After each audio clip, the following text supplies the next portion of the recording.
There's something unique about the Starbucks experience that makes me want to, be okay with paying $6 for a cup of coffee. How did you guys figure that out? What is that intangible secret sauce that, people like about Starbucks no matter where they are in the world?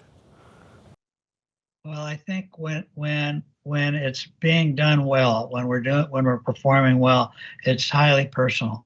It's relationship built. If you're coming into the same store every day, they better, at least if they don't know you personally, they better recognize you and recognize that you're back again.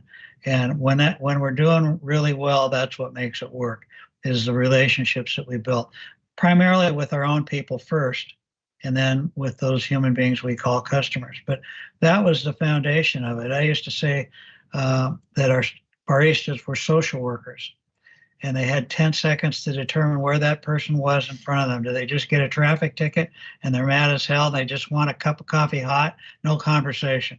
Or did their kid just get a full ride to Harvard and they're waiting to tell somebody?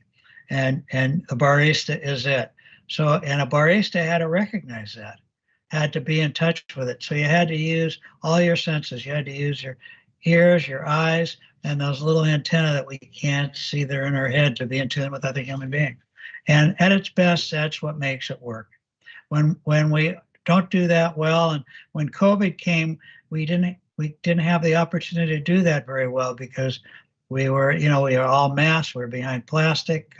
People weren't sitting in the stores. We'd taken the chairs out because people weren't sitting in the stores, and we kind of lost touch with that. And so now the new CEO is trying to get that back, but you can't manipulate it back. It has to be real. It has to be an authentic relationship. If it's not, it doesn't work.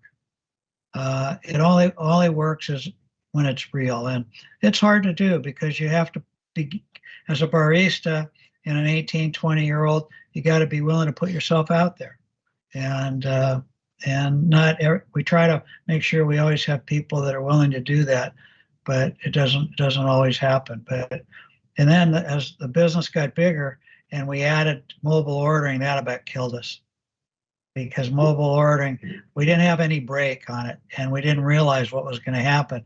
That all of a sudden, thousands of orders would be coming in, and so you'd go into a store and you might have to wait 15 minutes for a drink. Well, that doesn't work. And so now they're trying to figure that. They're taking some steps backwards, trying to figure that out so that it does work. But it really is about relationships. It's like every business is like that, you know.